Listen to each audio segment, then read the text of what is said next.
Kaibigan, isang mapagpalang oras ng pag-aaral.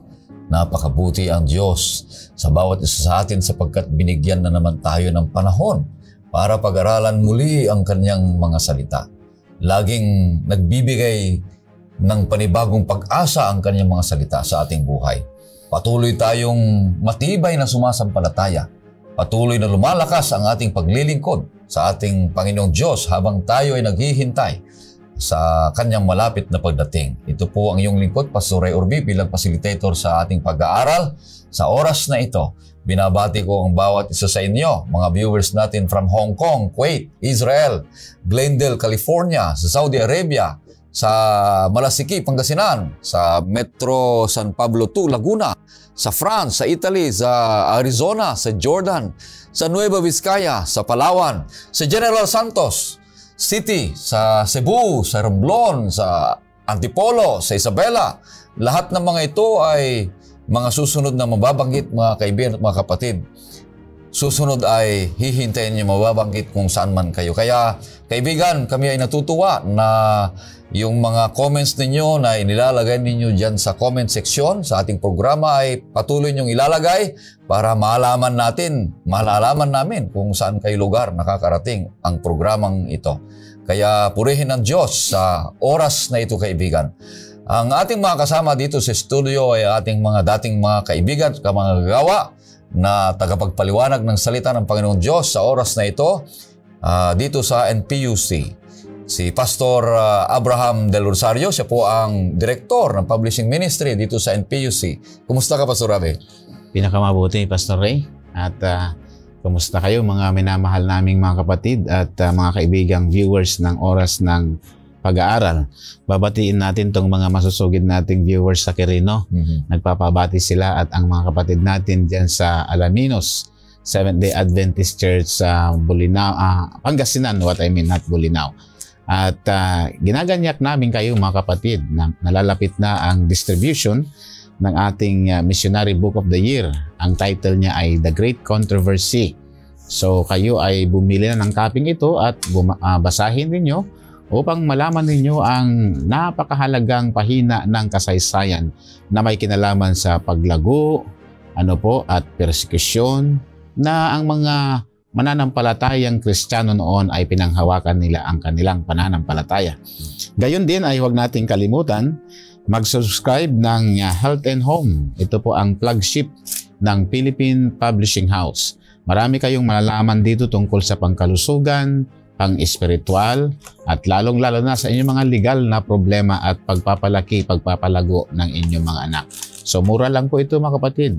Lumapit lang po kayo sa mga LEs natin na naka-assign sa mga missions and conferences o kaya'y malapit na Adventist Book Center para sa inyo. Maraming salamat, Pastor Abe. Ang pangalawang makakasama natin dito sa studio, kaibigan, ay si Pastor Dave Murado. Siya po ang Direktor ng Adventist Youth Ministries dito sa NPUC. Kumusta kayo, Pastor Dave? Mabuti naman, Pastor Ray, Pastor Abe, at isang magandang araw sa inyong lahat. At ako'y nagpapasalamat, pinupuri natin ng Diyos sa pagpapatuloy ng ating pagkakataon upang mag-aral ng kanyang salita. Binabati rin natin ang ating mga kabataan sa buong North Philippine Union Conference sa kanilang patuloy na kasiglahan sa gawain na ginagampanan ng mga kabataan sa loob at labas ng iglesia. At natutuwa tayo na muli tayong magkasama-sama upang talakayin natin ang mga mahalagang mga pag-aaral na may kinalaman sa salita ng ating Panginoon. Pastor Ray. Okay, sa ating pagpapatuloy, nais kitang anyahan sa maikling panalangin. Pastor Dave. Sige po, tayo po'y manalangin.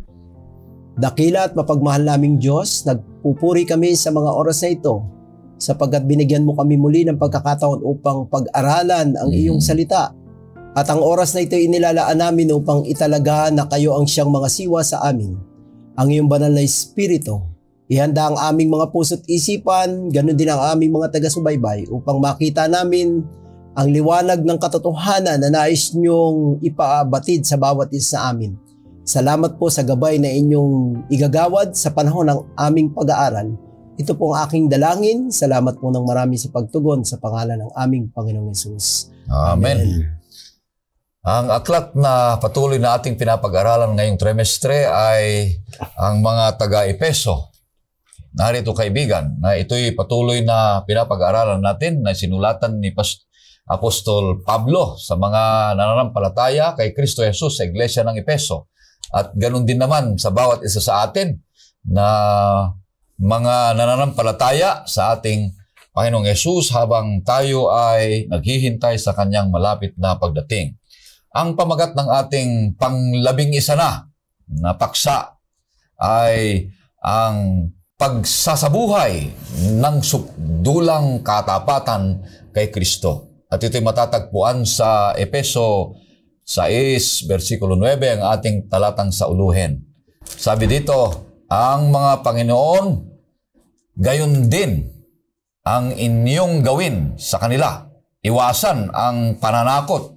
Yamang nalalaman ninyo na kayo ay may iisang Panginoon sa langit at siya'y walang tinatanging tao. Napakaganda ang sinasabi dito, kaibigan. At ipinapaliwanag sa atin ang relasyon ng bawat isa sa anak, sa ama, sa mga alipin at sa mga namumuno o kaya mga nangunguna ng mga alipin.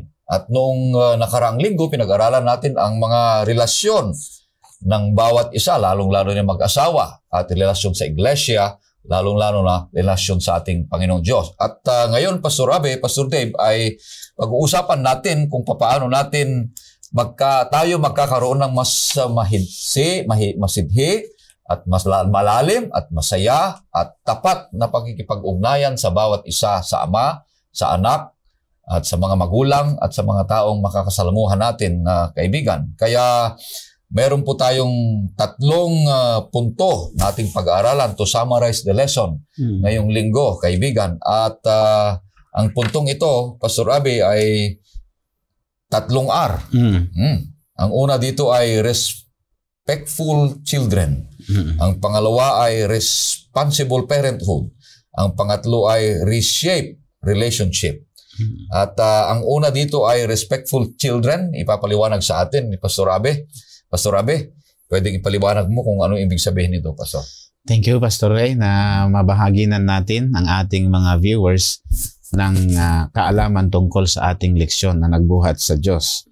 Sa ating panahon ngayon, mga kapatid, ay kinakailangan nating pahalagahan ang napakagandang challenge na mangyayari sa atin ay yung pag-aralan natin ang aklat ng Epeso Kabanata 6, setas na 1 hanggang sa 9, Pastor Ray, na ito ay nasa konteksto ng pagliligtas ng ating Panginoon. Na ito ay talagang sakdal na naipahayag sa banal na kasulatan. At alam niyo may 2 team ang ating lesson. Tatalakayin natin yan, Pastor Ray. Ang unang team niya ay yung unity between 2 generations. Yung relationship between father and children. Okay, na kapag maganda ang trato nila sa isa't isa, sila ay makapagbibigay lugod o mga kapatid sa ating Panginoong Diyos. Then pangalawang tema ng lesson natin ay yung unity between master and servant. Ito yung social classes na sa paningin ng Panginoon, kapwa sila kandidato doon sa langit na bayan. Ngayon ay tatalakayin natin yung magalang na mga anak, respectful children. At ang paggalang at pagbibigay lugod sa ating mga magulang ay ito ay matuwid, Pastor. At pakibasa mo nga at makikita natin ito sa Epeso Kabanata 6, setas na 1 hanggang 3, Pastor Ray. Mga anak, sundin ninyo ang inyong mga magulang sa Panginoon sapagkat ito'y matuwid. 2. Igalang mo ang iyong ama at ina. Ito ang unang utos na may pangako. 3. Upang maging mabuti ang inyong kalagayan at ikaw ay mabuhay ng matagal sa ibabaw ng lupa. Napakaganda ang pagkakahanay ng talata po na ang mga anak ay kinakailangang tumalima sa mga magulang, masunurin sa mga magulang sapagkat in-express ng Biblia ito ay mabuti. Minsan mayroong akong nabasang kwento doon sa aklat ni Dr. Flauta na mayroong batang nawawala sa lansangan, nahuli ng pulis Sa pagkakahuli ng pulis ay, Ineng, sabi niya, ano bang pangalan mo? Saan ba kita dadalhin? Sabi niya, umiiyak yung bata eh. Sabi niya, hindi ko po maalala. Pero alam po niyo, mamang pulis, sabi niya, natatandaan ko na pala ang aking pangalan. Sa tuwing sabi niya nag-aaway ang aking mga magulang, ang kanilang banggitan sa isa't isa ay demonyo ka. Ang sagot naman ng lalaki ay demonya ka din. At kapag sila ay sobrang galit niya, ang tawag nila sa akin ay demonyeta kang anak. Kaya ganun ang nangyari. So dito makikita natin yung expression na ang bata ay hindi nagiging masunurin dahil hindi maganda ang trato ng mga magulang sa isa't isa. Yung treatment ng mga magulang sa isa't isa. So ito, napakaganda na ito lamang ang unang utos na merong pangako. Ang pangako ay magkakaroon ka ng buhay na walang hanggang. Then at the same time, mayroong may promise ng tinatawag na blessings and prosperity. Okay? So ito yung utos, mga kapatid, unang utos para sa tao na kapag tayo ay masunurin sa ating mga magulang, nagre-reflect din ito ng pagiging masunurin natin, Pastor Ray, sa ating pong Panginoong Diyos. So, bakit natin po gagawin ito? Upang tayo po ay mapabuti sa ating pamumuhay, then at the same time, upang tayo ay mabuhay ng mas matagal. Nagre-reflect din ito, Pastor Ray, na kapag meron tayong respeto sa ating mga magulang, hindi lang yung magkakaroon tayo ng mahabang buhay, kundi nagpapakita na meron tayong magandang ugnayan sa ating Panginoong Diyos. So yung magandang ugnayan ng mag-asawa, na merong silang magandang ugnayan sa Panginoon, ay mauulit ito sa susunod na henerasyon ng kanilang mga lahi. Ang mga anak ay magkakaroon ng pagkatakot sa Diyos. Pangalawa, magiging magagalangin sila sa mga magulang. Then at the same time, sila ay pakinabang ng komunidad. At ang kaakibat niyan na return investment nila ay sila ay pagpapalain ng Panginoon at hahaba ang kanilang buhay. So napansin din natin na bagaman ang mga magulang ay nagkukulang din na kagaya natin, Pastor Ray, wala namang perfect na mga magulang. Sinisikap nating maging perfect para sa ating mga anak. Ngunit kapag sila'y nabigyan ng paggalang, nagbibigay din pala ito ng kalusugan at kapanatagan ng loob ng mga magulang, at ang mga magulang din ay hahaba ang kanilang buhay. So, reciprocate yung result, hahaba ang buhay ng anak, hahaba din ang buhay ng mga magulang. Totoo naman yon, kasi kung ang bata ay kagalakan, hindi problema ng mga magulang, siyempre hindi nadidepress sa mga magulang. Nagkakaroon sila ng inspirasyon, mas lalo pa silang magtatrabaho ng maayos para suportahan ang mga bata para sa kanilang kinabukasan. Pero pag ang bata ay medyo pasaway, Pastor Dave, ay nasabihin ng mga magulang, siguro Panginoon, ay kunin mo na lang itong aking anak kasi masakit ng aking ulo. Pero pag ang magulang din naman ay ganon din, para bagang pabigat din sa mga anak din. Nasabihin ng mga anak, Panginoon, matanda na si Itang, ay kunin mo na lang ito kasi nahihirapan na kami. Pero kapag both sides ay maganda ang trato sa isa't isa, dinadalangin ang isa't isa, Panginoon, i-bless mo po si Itang. Sasabihin naman ng ama ay at ina, i-bless mo ang aking mga anak sapagkat sila ay pagpapala hindi lamang sa aming pamilya, kundi sa iglesia at komunidad.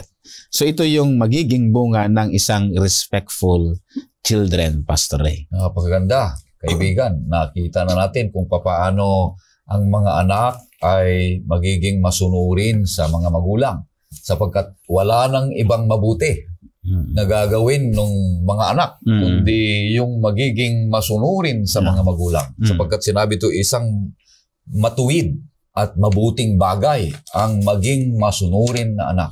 Kaya kaibigan, isang leksyon para sa atin ito. Mga tayong mga magulang, kung paano natin hayaan, turuan ang ating mga anak na maging masunurin. Kayong mga anak naman, ako anak din. Naging anak din ako. Pero naging magulang na rin ako. Kaya isang hamon sa mga sinasabi ni Pastor Abe na ang mga anak ay marunong sumunod. kahit hindi pa naintindihan, marunong nang sumunod. Sapagkat ang mga magulang na ito ay sila naman ay sumusunod sa ating Panginoong Diyos na isang katwiran. Kaya napaganda ito, kaibigan. At ang susunod dito na ating pag-aralan ay yung responsible parenthood. Yung isang responsable na pamumuno sa loob ng pamilya. No? At papaano igagalang o papaano dadalhin sa Panginoong Diyos ang ating mga anak at ang ating pamilya. Ipapaliwanag ito ni Pastor Dave. Anong ibig sabihin nito, Pastor Dave? Responsible parenthood. Okay, maraming salamat, Pastor Ray. At ganun din kay Pastor Abe na kung saan tinalakay niya yung mahalagang unang sulat ni Pablo rito sa Kapitulo 6 ng Epeso. Kung papaano ang bahagi ng mga anak. At ang sabi nga rito ay sumunod, igalang ang magulang sa Panginoon. Yung respeto sa Diyos at respeto sa magulang ay merong kaakibat pala itong pagpapala, yung sikreto ng paghaba ng buhay. Promise. Promise. At yan ay nakabase rin doon sa utos ng ating Panginoon sa ikalimang utos, di ba? Igalang mo ang iyong ama at ang iyong ina. Dahil yun ay isa sa itinuturo ng ating Panginoon bilang mga Kristiyano. At ang word na ginamit dito ay yung respect. Pag sinabi mong respect, ay anuman ang kalagayan na inabot ng iyong mga magulang, sila man ay may pinag-aralan o wala, ay nandoon pa rin yung respeto mo. Hindi porket may pinag-aralan, ay mas magaling ka na sa magulang mo. Kaya napakaganda nung unang tinalakay. Ito naman, ang mga magulang meron din tayong bahagi. Tayo, sabi nga ni Pastor Ray, tayo yung mga anak din. Ngayon tayo naman ay binigyan ng responsibilidad na maging magulang. May mga anak naman tayong pinangangasiwaan. Pero sa pagiging magulang, pinapayuhan din tayo ni Pablo. Ano ang sabi ron sa Kapitulo 6, talatang 4 ng Epeso, na ikinumpara yung Colosas 3:21. Sige, Pastor Ray, pwede bang pakibasa muna yung Epeso 6:4? At mga ama, huwag ninyong ibunsod sa galit ang inyong mga anak, kundi akayin ninyo sila sa pagsasanay at pangaral ng Panginoon. Okay. Sa Colosas 3:21, kasi meron niyang relasyon dyan sa ating tatalakay. Mga ama, huwag ninyong ibunsod sa galit ang inyong mga anak. Baka manghina ang loob nila.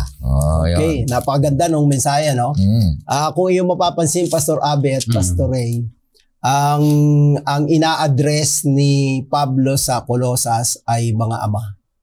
Hindi ba tayo nagtanong bakit hindi kasama ang nanay? Ang ina. Dahil alam din ni Pablo na mula sa ating pag-aaral, ang ama ay nagre-represent kay Kristo. Tama. Sa tahanan, tayo ay nire-represent natin si Kristo sa ating pagiging magulang. Pagmamagulang, parenthood, ang sabi rito.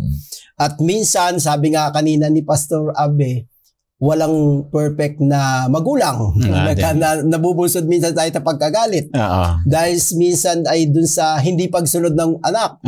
At saka namumungkahay tayong magalit na minsan ay sumusobra din naman. Kaya ang sabi rito sa ating leksyon ay paalala ni Pablo, ama, wag ninyong mungkahiin sa galit ang iyong mga anak. Bakit? Kasi pwedeng masira ang relasyon.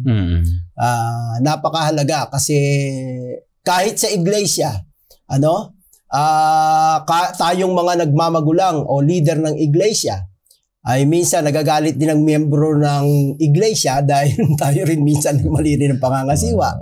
Sa loob ng tahanan, bilang mga ama ng tahanan, minsan masyado rin nating nahihikayat ang mga anak natin na magrebelde o magalit sa style ng pamamaraan natin.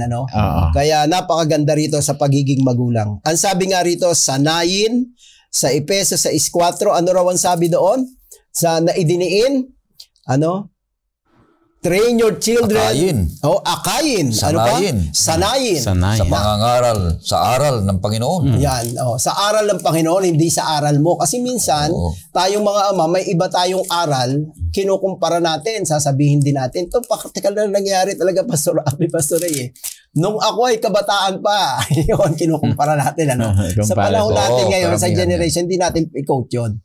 Ang sabi rito, sanay natin sa aral ng ano raw? Ng Panginoon, hindi sarili natin. Kaya kahit ama tayo, huwag nating laging gagamitin yung kapangyarihan natin bilang ama sa pamantayan lang natin. Kundi ang sabi roon, sa aral at turo ng Panginoon.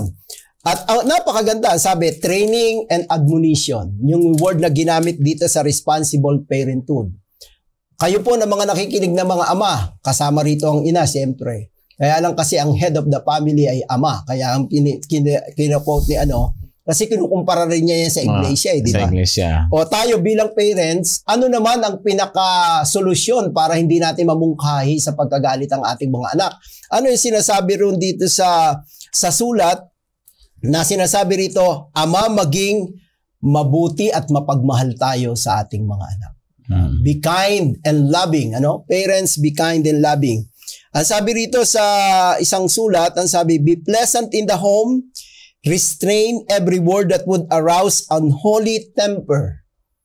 Iwasan natin na makapagsalita tayo ng mga salita na mawawala yung kabanalan sa loob ng tahanan. Di ba gaya ng ilustrasyon kanina ni Pastor Abe, natawa tayo, Kasi lagi nag-aaway ang pangalan na hindi na tama. Hindi tama. Dati, darling, sweetheart. Ito, sabi ay si demonyo, demonya. Yung anak ay demonyita o demonito. O hindi yun ang larawan na gusto ng ating Panginoon na makita sa ating tahanan. Kaya pinag-aaralan natin to. Kaya, both parties. Ibig sabihin, every member ng family, ang anak may responsibilidad, respetuhin na magulang lang, ang mga magulang, maging responsable tayong mga magulang. At paano yung paraan? Ang sabi, sanayin na turuin natin sa turo at aral ng ating Panginoon. At maging mabuti tayo at mapagmahal. Alam mo, ang bata, pagka nararamdaman niyang mahal natin sila, ipinakikita natin, walang lalabas sa bibig natin na makakagalit. Pastor Ray? Tama ba yun? Wala si At saka yung bata naman na nagre-respeto, di ba tuwa tayo? Andun yung harmonious relationship sa loob ng tahanan. Kaya mga kaibigan, ay napakaganda ng paalalang ito. Ang anak may responsibilidad, respeto. Ang mga magulang, meron din tayong responsibilidad kung paano natin palalakihin ang ating mga anak. Napakaganda mga paliwanag dito, mga kaibigan. At maganda dito ang nasabi ni Pastor na meron yung sinabi niyang kapangyarihan ng ama. Noong unang panahon, meron silang tinatawag sa Roma, kaya sinasabi ang tinuturo dito ni Pablo na ang kapangyarihan ng ama ay pwede niyang patayin o itapon ang anak kung hindi sumusunod. At kung hindi niya nagustuhan. Yun yung paraan nila. Kultura nila yun. At kung medyo mahina yung anak, lalong-lalo na pag babae. Mayroong kapangyarihan yung ama, yung sinasabi nilang patria potestas ng mga Romans. Yan ang ugali nila, mga ama. Makapangyarihan niya ang ama, kahit yung asawa, lahat. Kaya ito'y isang bagay na itinuturo ni San Pablo sa Efeso, na baguhin yung pamamaraan ng pagkikipagtrato sa ama, yung ama sa anak, sa mga kapwa-tao na ipanganak sa ang ibig sabihin ng Pastor Ray, yung kultura na kinamulatan nila sa Roma, sa Efeso, hindi yun ang kultura na gusto ng Diyos na kaya yun ay tuturo. Kaya sa Panginoon. Kasi Kristiyano ka na, Kristiyanong tahanan, hindi yung kulturang minana mo na mali ng pamamaraan. Hindi laging amang nasusunod. Kaya yung kultura ng Diyos. Kaya ang kultura ng Diyos, kultura ng Biblia, yun ang ating pamantayan. Kaya hindi tayo magkakamali, kaibigan, Pastor Abe, Pastor Dave, kung ang salita ng Panginoong Diyos ang ating susundan at ang kultura. Napakaganda nito na pinapag-aralan yung responsible parenthood na sinabi ni Pastor.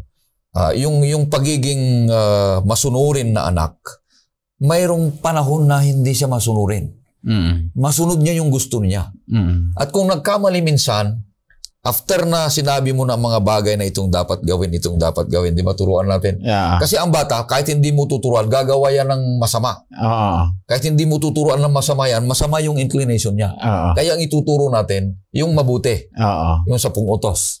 Yung mga yan. Ngayon, pag nagkamali siya, wag mo muna siya munang birain agad.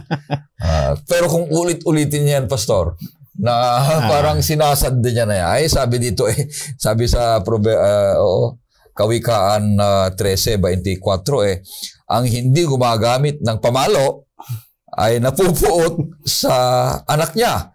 Ngunit ang umiibig sa kanya ay matyagang dumidisiplina. So, kung pagdidisiplina pag-uusapan, gagamit lang tayo ng pamalo. Pag talagang nakikita mo niyo yung bata, dapat nang ituwid. Yes, dapat nang ituwid. At saka ang responsible parenthood partner ay my friend, ay siyempre ang magulang, modeling yan Kung anong nakikita sa'yo, gagayahin din ng mga bata pagdating ng panahon. Kung paano ka mangalaga ng mga anak, kung paano ang asawang lalaki tratuhin niya ang kanyang asawa. At yung asawang babae, kung paano niya tratuhin yung kanyang asawang lalaki, modeling yan makikita yan. Kaya pag bumuo ng pamilya, itong anak na ito, sabi niya, ang bait ni tatay, gagayahin ko. Pero kapag yung tatay ay si tatay, nanonontok ng kanyang asawa, ganyan din ang gagawin ko. Delikado rin ako. Parang ang isa pang responsible parenthood ay, halimbawa, di ba, may mga in-laws tayo, may kwento na yung biyanan ay tumanda na, ay ginawa ng kulungan. At yung bang bao ay kanyang nililinis at doon pinagkakainan. Ay yung bata ay naglilinis din ng bao ng nyog. Ay nakita ng tatay, anak, anong ginagawa mo dyan? Alam mo, sabi niya, tatay, itong bao ng ito ay inihahanda ko para pag tumanda ka, dito ka rin kakain. kasi dito mo rin pinapakain yung lola ko. Kaya ito rin ang pagpapakainan ko sa iyo. Kaya modeling ba? Kasi may nabasa ko yan kasi nakakabasag ka na ng mga pinggan. Ito pag nahulog, hindi rin mababasag. Saka mura. Mura. Napakahirap ang mga ganyan mga mahirap pinapakita natin, kaibigan. At totoo tayong mga magulang, kaibigan, ay modelo, sabi ni Pastor. Na pinapakilala kasi natin kung sino ang Diyos na ating pinaglilingkuran. Sabi mo kanina, nire-represent natin ang Panginoon na siya ang Ama. Sa ating mga ikaw ang Ama. Manalangin tayo, Ama naming banal, sabi natin sa Ama sa langit Tapos pinapakilala mong ikaw din ang Ama. So, yung anak, hindi niya nakikita yung Ama na sa langit. Ang nakikita niya, ikaw na Ama na nagpapakita ng tunay na pag-uugali ng Ama na nasa langit.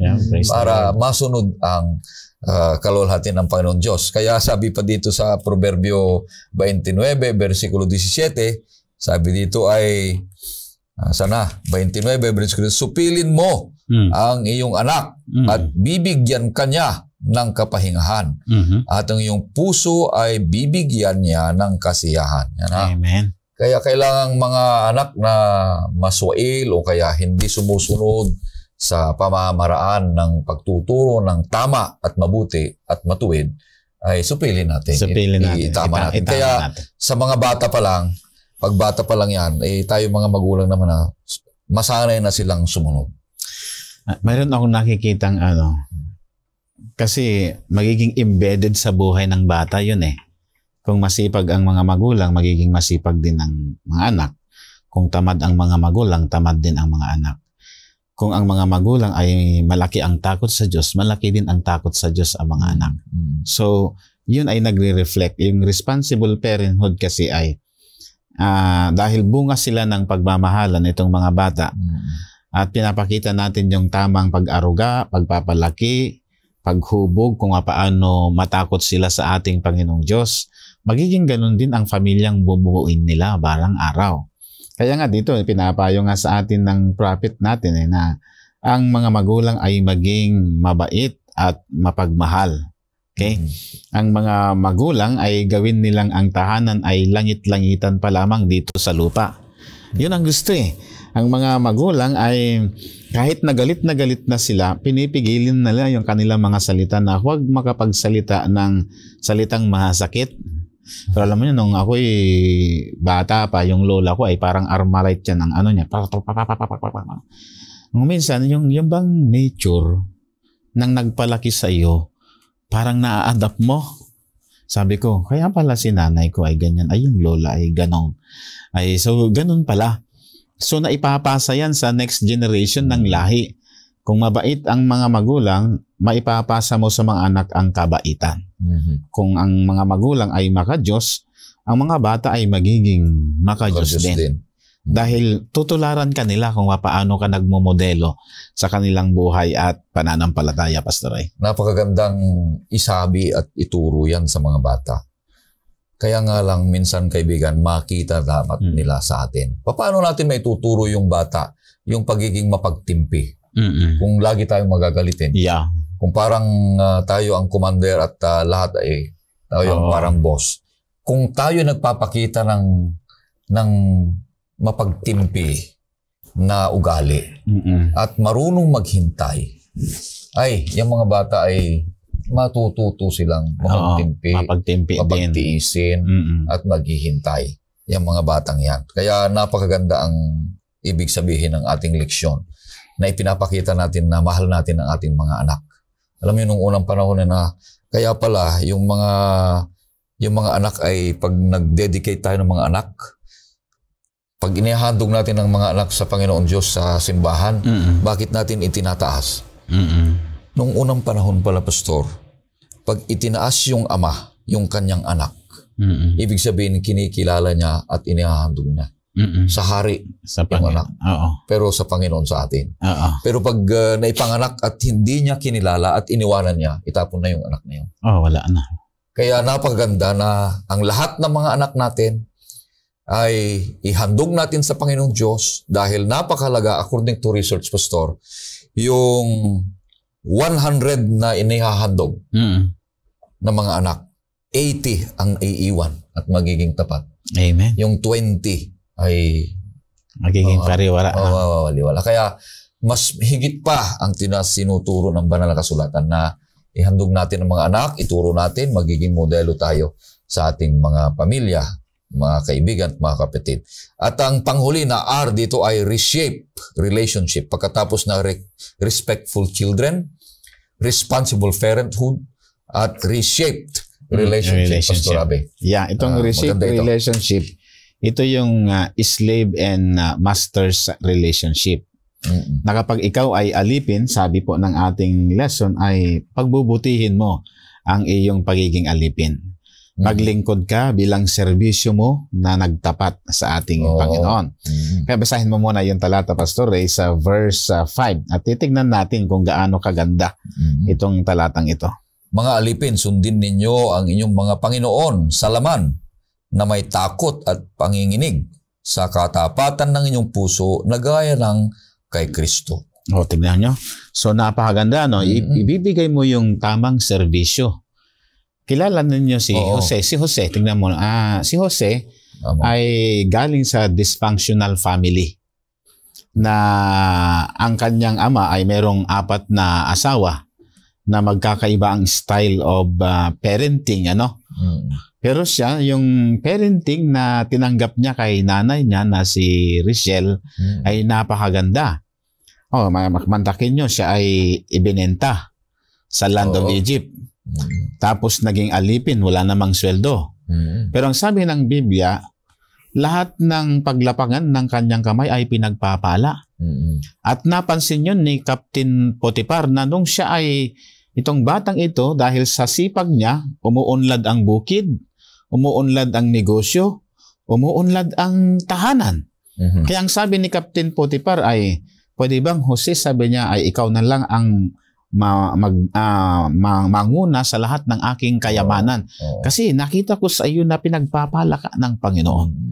So ang hindi lang niya pinagkatiwala yung asawa niya, di ba? Maging nga yung asawa niya na nagustuhan si Jose sa sipag niya. Sabi niya siguro si Mrs. Potiphar, itong lalaking ito ay pinagpapala. Itong asawa kong ito ay hindi. Dito na lang ako sa lalaking ito. Maging sa ganong katangian ay nagtapat si Jose. Nagtapat si Jose kahit siya ay alipin Alam niyo, ang pagiging alipin ay wala kang karapatan noong first century. Pagmamay-ari ka ng amo mo, pwede ka niyang ibenta, pwede ka niyang patayin, anumang oras na gusto niya. Kasi alipin ka niya, pagmamay-ari ka niya. Pwede ka niyang saktan, pwede ka niyang pagbuhatan ng kamay. Lahat ng gusto niyang gawin ay gagawin niya sa iyo. Karapatan. Pero ang sabi ng lesson natin ay, gusto ng lesson natin na ang slave ay alipin din ng ating Panginoon. Nakagaya ng amo ay alipin din ng Panginoon. So kapwa sila mahal ng Diyos, at kung ang Diyos ang titingin sa kanila ay hindi nagtatangi ang Panginoon. Kung ikaw man ay maraming pera at ikaw ay kokonti ang pera, kung ikaw man ay katulong at ikaw naman ay amo, pero parehas lang yan sa tingin na equal lang. Kapag sa footing ng Panginoon, equal footing sila sa Panginoon. Walang mas mataas at mababa. Pero hindi sinasabi ng Biblia na tayong mga alipin ay hindi na tayo susunod sa ating mga amo. Kundi sinasabi ng ating Panginoon ay ibigay natin ang magandang serbisyo sa ating mga Panginoon, sa ating mga amo, na kagaya ng mabuting paglilingkod natin sa Panginoon. Yun ang turo ni Pablo. Then pakibasa mo, Pastor Ray, doon sa Efeso chapter 6 verses 6 to 7. Tignan natin ito. Hindi ang paglilingkod sa paningin na gaya ng pagbibigay lugod sa mga tao, kundi gaya ng mga alipin ni Kristo, na ginagawa ang kalooban ng Diyos mula sa puso. 7. Naglilingkod na may mabuting kalooban na gaya ng paglilingkod sa Panginoon at hindi sa mga tao. Yun. Kung tapat tayo sa Panginoon, ay magtapat din tayo sa tao. Alam niyo, meron kaming katulong din sa bukid namin noon. Tinanggal ng tatay ko nun kasi maluwang yung bukiran niya noon sa Isabela. Ay di uso pa yung pagtitreasure noon na yung pinagpapatong-patong yung bigkis ng palay at isahang kikis-kisin yan, gigiikin sa buong magdamag. Ay isang araw, pumunta yung tatay ko para ayusin yung mga dayami. Ay bakit kaya matigas ito? Ay nung tinagnan niya ay siya pala ay nagtabi ng 30 kaban of rice. Ay tinanggal. Tinanggal ano. So ang isang alipin ay hindi nandadaya din. Kundi tapat. Tapat. Natin. Yung pagtatapat mo sa iyong amo, nagpapakita ng pagtatapat mo sa Panginoon. So ang katapatan, yung serbisyong maganda, pagpapalain ang amo mo, in return, pagpapalain ka din ng amo. Ipopromote ka niya eh. Yung, lalo na yung parabola ng mapagkakatiwalaang alipin. Makikita natin doon na yung 5 ay ininvest niya yung kanyang puhunan ng another 5, yung 3 na kayamanan niya ay ininvest niya ng another 3 na kayamanan, at pinagkatiwalaan siya ng masigit ng Panginoon. So ganyan ang bawat isa sa atin. Kasi halimbawa, i-contextualize natin. Halimbawa ay nagtatrabaho tayo lahat ngayon sa MPU Ngayon meron tayong mga administrators. Tayo ay magtatrabaho tayo hindi sa tao. Itong sinasabi niya, hindi sa tao, sabi niya, kundi sa Panginoon. Sabi niya, hindi sa mga tao, kundi gaya ng sa Panginoon. Na meron tayong, maglilingkod tayo na may mabuting kalooban. So, yun, yung mapagkakatiwalaan tayong mga alipin ng Panginoon. Ngayon naman, titingnan natin, Pastor Ray, kung paano naman tratratuhin ng amo ang kanyang mga alipin. Babasahin mo, Pastor Ray, sa verses 8 to 9. Sabi dito, yamang nalalaman na anumang mabuting bagay na gawin ng bawat tao, ito ay kanyang muling tatanggapin mula sa Panginoon, maging alipin o malaya. 9. At mga Panginoon, gayon din ang inyong gawin sa kanila. Iwasan ang pananakot. Yamang nalalaman ninyo na kayo ay may iisang Panginoon sa langit at siya ay walang itinatanging tao. Kasi ngayon, mayroon akong napanood sa Tulfo. Parang bandang Mindoro, my friend. na nung hindi na niya nagustuhan yung aliping babae ay yung mainit na plansa ay inano dito sa mukha. Inabuso at sinabit pa. Meron pa yung lagyan ng plansa yung mukha eh. Inabuso. Ay tayong mga amo ay huwag na daw natin gagawin yon. Naaabusuhin mo, sasaktan mo, hindi mo nasuswelduhan, at para bagang hindi na tao ang turing mo sa kanya. Kung minsan pa nga yung mga alipin ay binubuntis ng kanilang mga amo at nire-rape nila, sexual abuse, sinaabuso, ay hindi daw ganun ang turing natin sa kanila. Kundi ang sabi ng Biblia ay yamang sabi niya na pag-aalaman na anumang mabuting bagay na gawin ng bawat isa ay gayon din ang muling tatanggapin niya sa Panginoon maging alipin o laya. At kayong mga Panginoon, gayon din ang inyong gawin sa kanila. Ang ibig sabihin yung mga master, yung mga employer. Di ba? Tayo ay employee. At ikaw administrator ay gagandahan mo daw ang pakikitungo mo sa mga employee mo. Huwag mong gigipitin, kundi kung ano ang treatment mo sa'yo, yun din ang treatment mo sa kanila. Kung ano yung maganda sa'yo, yun din yung magandang gawin mo sa kanila. Kasi tayo yung Panginoon, may tao ka din, my friend, may tao din si Pastor Murado. So, yung equal footing na ginagawa ng Diyos sa atin, ay gayon din dapat ang gawin natin sa kanila. Yun yung tinatawag na reshape relationship. So, kung minsan din naman, kapag inabuso mo yung alipin mo, papatayin ka niya. Totoo yan. May mga alipin na lumalaban, pinapatay nila yung mga amo nila. Kaya sila yung nagnanakaw at pinagnanakawan tayo ay dahil hindi sila nasatisfy sa ating paglilingkod sa kanila. Kaya nga po, ang alipin, re-reviewin natin, kaya kinakailangang makita nila na sila din ay alipin ng Panginoon. Ang mga amo ay kinakailangan ding makita nila na sila din ay alipin ng Panginoon. Both sides ay alipin tayo ng Panginoon. So, ang isang alipin at ang isang amo ay tinitignan niya na silang dalawa ay kandidatong pupwedeng mabago ng Diyos at kandidatong pupwedeng makapunta doon sa langit. Sapagkat sabi ng banal na kasulatan nung binabasa ko ito, Pastor Ray, ay sa bagay na ito, hahatulan tayo ng Diyos kung hindi maganda ang ating serbisyo. Kasi ang bunsod niyan ay may pagkakaisa. May pagkakaisa ang magulang sa anak, may pagkakaisa ang alipin sa amo, upang sila ay kapwa magmana sang-ayon sa biyaya ng Panginoon. Wow. Yun ang napakagandang nakita ko, Pastor Ray, sa ating lesson ngayon. Salamat, Pastor Abe. Kaibigan, napakaganda na sinasabi dito na ang magandang punto na nakita ko dito, Pastor. Sa versikulo 7 sabi niya, naglilingkod na may mabuting kalooban na gaya ng paglilingkod sa Panginoon at hindi sa mga tao. So, ang parang nakikita ko dito, si Apostol Pablo, hindi niya binabago yung katayuan, yung footing ng bawat. O kung ikaw ay alipin ka magiging tapat ka bilang alipin, tama. Kung ikaw naman ay amo, magiging tapat ka na magiging amo ng alipin. Oo, na makikisalamuha, maayos, at pinatitibay niya ang magandang relasyon ng bawat isa. Na ito ang bawat isa sa kanila ay maglilingkod hindi sa tao, kundi maglilingkod sa Panginoon Diyos. Kaya, kasi tayo minsan kahit amo ay nagtatrabaho kung may nakakikita sa kanya. Oo nga. Maganda yung kanyang ginagawa, may nakikita sa kanya. Ganon din kung alipin.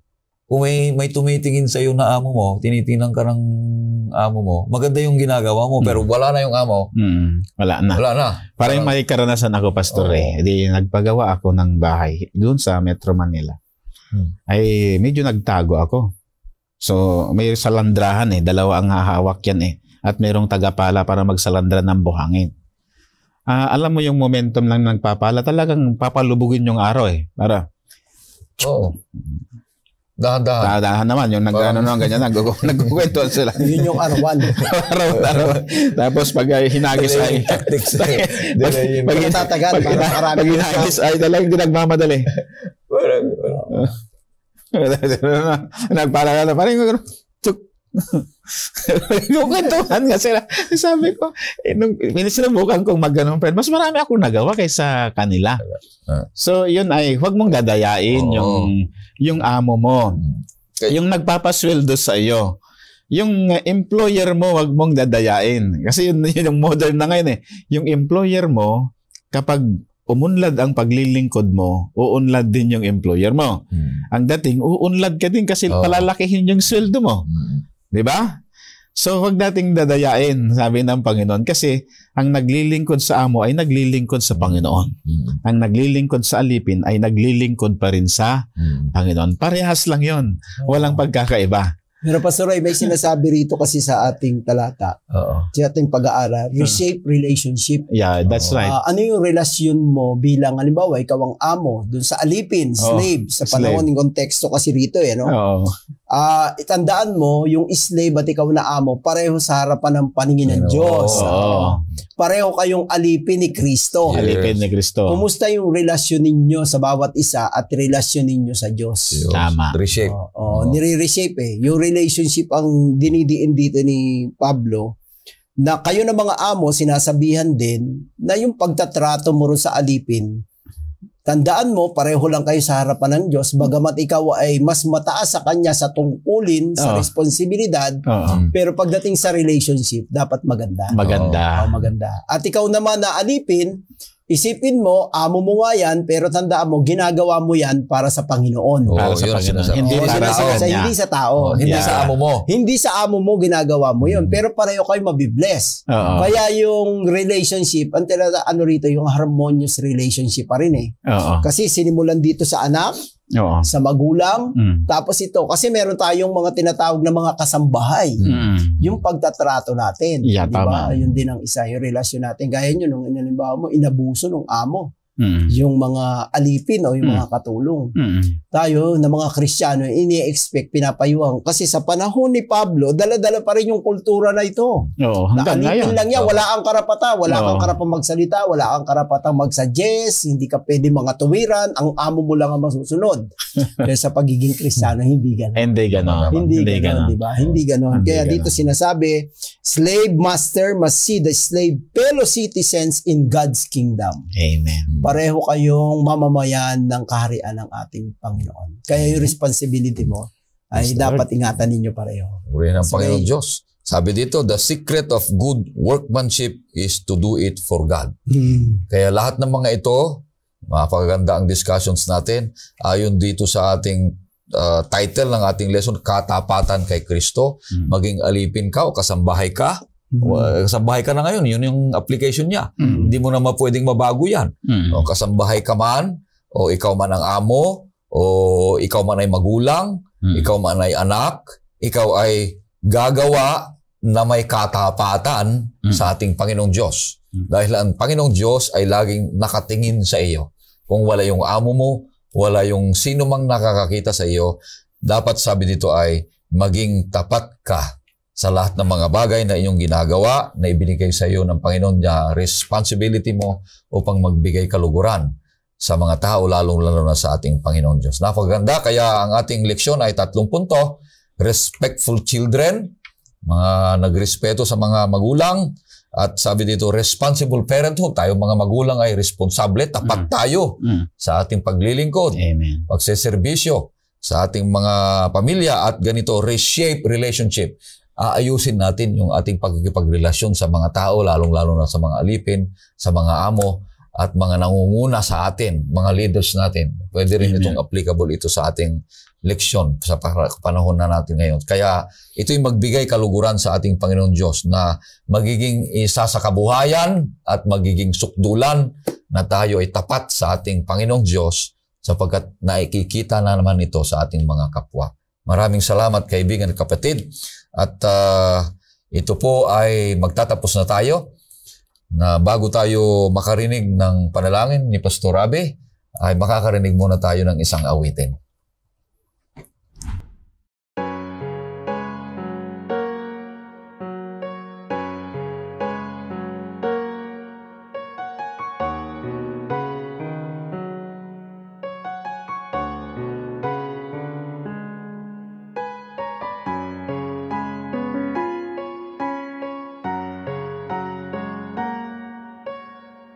Some say life is just a series of decisions. We all make choices. We live and learn. Now I'm standing at a crossroad, and I must choose which way to turn. Down the one road lies all the world can offer, all its power, its wealth and fame. Down the other, just a man with nail scars in his hand, but there is mercy in his eyes, there is power in his name. I choose Jesus, I choose Jesus without a solitary doubt. I choose Jesus, not for miracles but for loving me, not just for Bethlehem but for Calvary, not for a day but for eternity. I choose Jesus.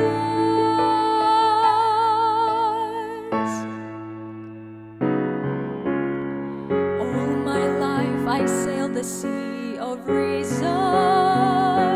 I was captain of my soul.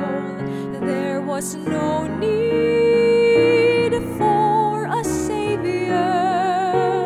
I could live life on my own. Then I heard him speak the language of compassion, words of healing for broken lives. When we nailed him to the tree, his love included me. Now he's calling me to follow and to leave the past behind. I choose Jesus, I choose Jesus without a solitary doubt. I choose Jesus, not for miracles but for loving me, not just for Bethlehem but for Calvary, not for a day but for eternity. I choose Jesus.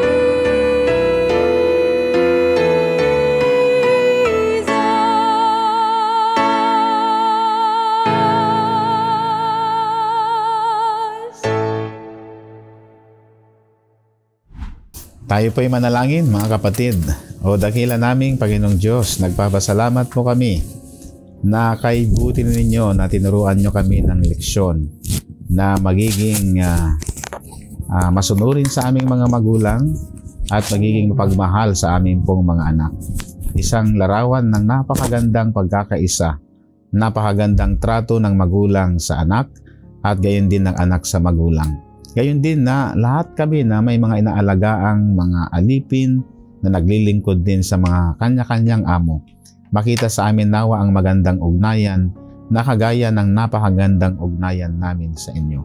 Pagpalain po ang aming mga viewers sa Panginoon. Pagpalain din po itong aking mga kaibigang pastor, Pastor Dave, si Pastor Ray, gaya din ng inyong lingkod, na kami po ay inyong tinuturoang gumawa ng mabuti para sa kalwalhatian po ng inyong kaharian sa ikatatanghal ng aming pong Panginoong Hesus. Salamat po o Panginoon sa blessings ng langit sa aming pong mga viewers, sa kanilang kalusugan, buhay, pananampalataya, at pagninegosyo, pagtatanim ng mga halaman na makakatulong sa kanilang pangangailangan araw-araw. Salamat sa gabay at karunungan ng langit sa pangalan ng aming pong Panginoong Hesus. Amen. Kaibigan, maraming salamat. Purihin natin ang Diyos. Patuloy kang susubaybay sa ating programang Oras ng Pag-aaral. Mahal ka ng ating Panginoong Diyos kagaya ng pagmamahal namin sa iyo.